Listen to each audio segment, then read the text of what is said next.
करमाळ्यातील शासकीय औद्योगिक वसाहतीसाठी जे आहे ते संघाचे गोविंददास देव यांचं नाव दिलेलं आहे. आज आपण या संदर्भात पत्रकार परिषद घेतली आहे. नेमकं काय प्रतिक्रिया आहे? हे पहा, सर्वप्रथम तर जे संघाचे मदनदास देवी आहेत त्यांचं ज्या ITI कॉलेजला नाव देण्यात आलेलं आहे त्याचा भीम आर्मीच्या वतीने आम्ही तीव्र शब्दात निषेध करतो.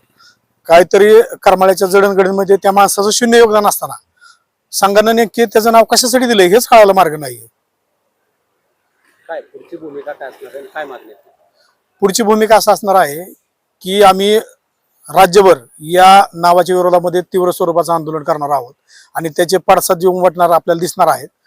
यापुढे भाजपच्या नेत्याला किंवा ज्या दिवशी नामकरण होतं त्या दिवशी मला पोलिसांनी जाणून बुजून मला नजरकैदेत ठेवण्यात आलं होतं. त्याचा मी निषेध करतो की भाजपचा कुठला जरी नेता या ठिकाणी यायचं म्हणलं, करमाळ्यात यायचं म्हणलं की सर्वप्रथम आम्हाला पोलिस पहिल्यांदा लगेच आम्हाला नजरकैद ठेवतात. हे दुर्दैवी घटना आहे. अशा घटना घडायला नाही पाहिजे. तुम्ही आमचा आवाज दाबण्याचा प्रयत्न करताय का? आम्ही लोकशाहीचा आवाज दाबण्याचा प्रयत्न करताय का? हे चुकीचं आहे. त्याच्यामुळे देवीच्या नावाला आमचा विरोध होता आणि कायम विरोध राहील. जर देवीचं नाव द्यायचंच होतं तर संघ मुख्यालयाला द्या नागपूरच्या, आमचा विरोध नसणार आहे. आम्ही म्हणू करमाळ्यातल्या भूमीच्या एका व्यक्तीचं नाव संघ मुख्यालयाला दिले, आम्हाला अभिमान वाटेल.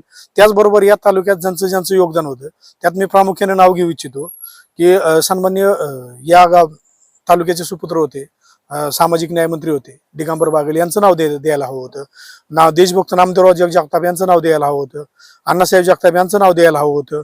त्याचबरोबर रावसाहेब पाटील होते, गिरिधरदास देवी होते, यांचं नाव द्यायला हवं होतं. हे तालुक्यातले सगळं गोविंद बापू पाटील होते.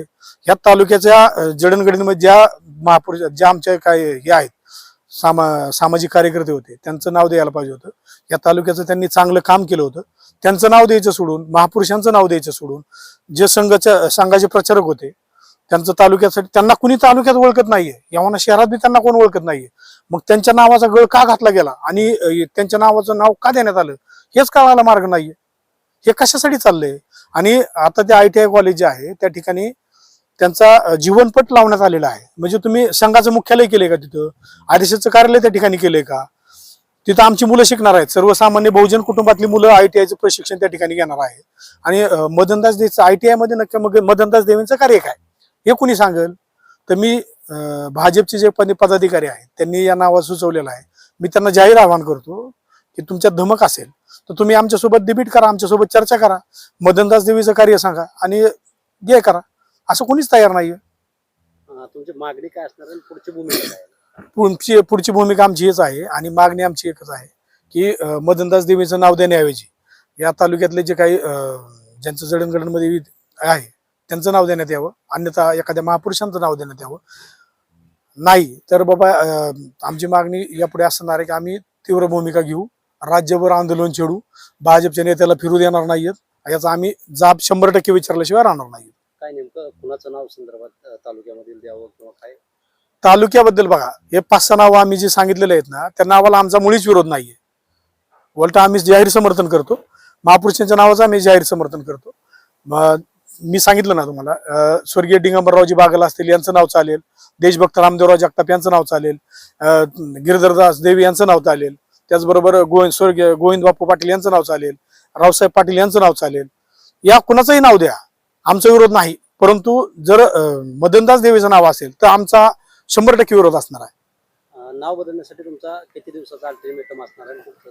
आता हे पहा, मी आता तालुक्याभर मी काय करणार आहे, जे काही पुरोगामी संघटना आहेत पुरोगामी संघटनांना सोबत घेऊन एक राज्यस्तरीय आम्ही बैठक आयोजित करू आणि त्याच्याबरोबर हा निर्णय घेऊ.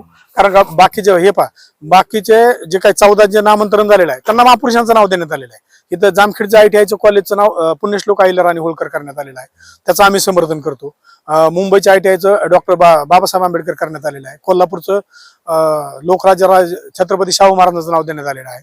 इथं जे काही महापुरुषांचे नाव आहे त्यांना आमचा विरोध नसणार आहे. परंतु एखाद्या विशिष्ट संघटनेच्या जे देशद्रोही संघटना आहे ज्यांचं देशासाठी शून्य योगदान आहे अशा लोकांची जर नावं देत असाल तर आम्ही 100% विरोध करू.